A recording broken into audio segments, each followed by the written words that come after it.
আসসালামু আলাইকুম, কেমন আছেন আপনারা? আজকে বিকেলে খুব কফির সাথে প্লেন কেক খেতে ইচ্ছে করছিল।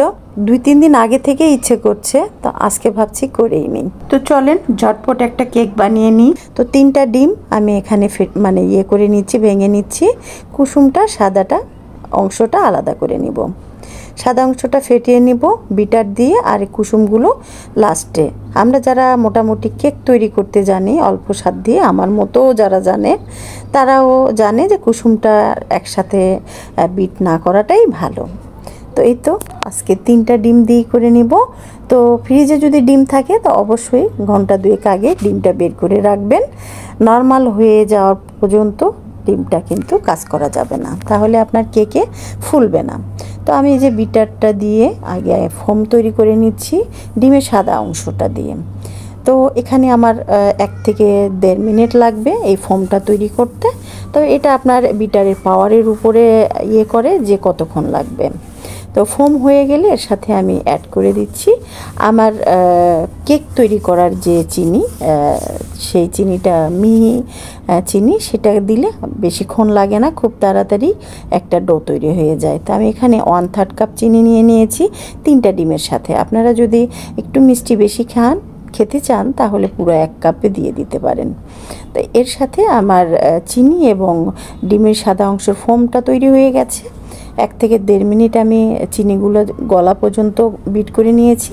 তার সাথে আমি যখন দেখেছি যে চিনি আর দানা নেই, তখনই এর সাথে আমি কুসুমগুলো অ্যাড করে দিয়েছি। কুসুম অ্যাড করে বেশিক্ষণ দেওয়া যাবে না, খুব সামান্য সময়। এর মাঝে আমি 1 চা চামচ লেবু, যদি ভিনেগার থাকে তো ভিনেগার 1 চামচ দিয়ে দিবেন, আমি লেবু রস দিয়ে দিয়েছি। তার সাথে দিয়ে দিলাম 1 কাপ তেল। আপনারা এখানে বাটারও গলিয়ে দিতে পারেন, তবে আমি সাদা সয়াবিন তেল দিয়েই করেছি, যে তেল আমরা খাই সচরাচর সেটাই। এখানে আমি দিয়ে দিলাম 1.5 কাপ ময়দা, আর 1 চা চামচ দিয়ে দিয়েছি বেকিং পাউডার, সোডা না বেকিং পাউডার, 1 চিমটি লবণ, আর 1/2 কাপ গুঁড়া দুধ। আপনারা অবশ্য লিকুইড দুধও দিতে পারেন, তবে লিকুইড অনেক সময় দেখা যায় যদি ডিমের ইয়েটা আপনার বেশি থাকে তাহলে টেলটেলে হয়ে যায়। এই জন্য এই রিস্কটা না নিয়ে গুঁড়া দুধটাই দেওয়ার চেষ্টা করবেন। সবগুলো একসাথে উপকরণগুলো আমি চামচের মাধ্যমে মিশিয়ে নিয়েছি। তারপরে পর্যায়ক্রমে আমি সেই ডিমের ডোটার মধ্যে 2-3 বারে ময়দাটাকে আস্তে আস্তে ঢেলে নিব, এবং একই লেন্থে চামচের সাহায্যে, দেখেন আমি যেভাবে ঘোরাচ্ছি চামচটা ঠিক ওইভাবেই একই লেন্থেই হালকা করে এটাকে একটা সুন্দর স্মুথ ডো তৈরি করে নিতে হবে। আর এই পর্যায়ে যদি আমরা চামচটা অন্যভাবে উল্টাপাল্টাভাবে এলোম পাথারিভাবে যদি এই ডোটা তৈরি করি তাহলে কিন্তু আমাদের কেকটা ফোলা নিয়ে একটু ঝামেলা হয়ে যায়। তো এই দিকটা একটু খেয়াল রাখবেন। আর এখানে আমি একটু ভ্যানিলা এসেন্স দিয়ে দিব 2-1 ফোঁটা।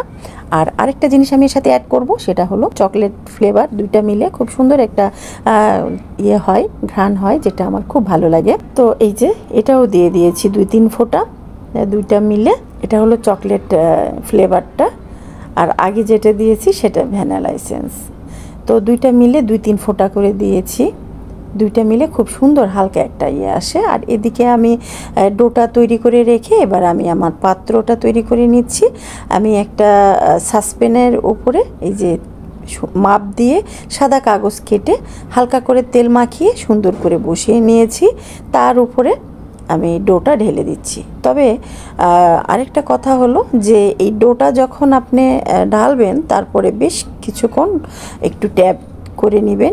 ট্যাপ করে নিলে ভিতরে বুদবুদগুলো বের হয়ে যায় এবং খুব সুন্দরভাবে কেকটা ফুলে।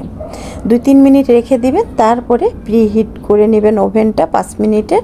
আমি এখানে 10 মিনিটের প্রায় হয়ে গেছে।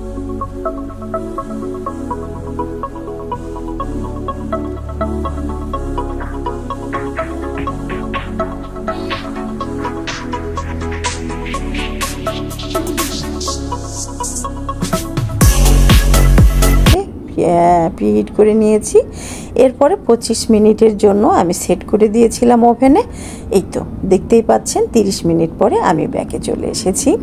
আমার কেকটাও ঠান্ডা হয়ে গেছে, স্লাইস করে কেটে নিয়েছি। তবে গরম গরম কেক আর গরম গরম ধোয়া ওটা কফি দিয়ে খেতে কি যে মজা!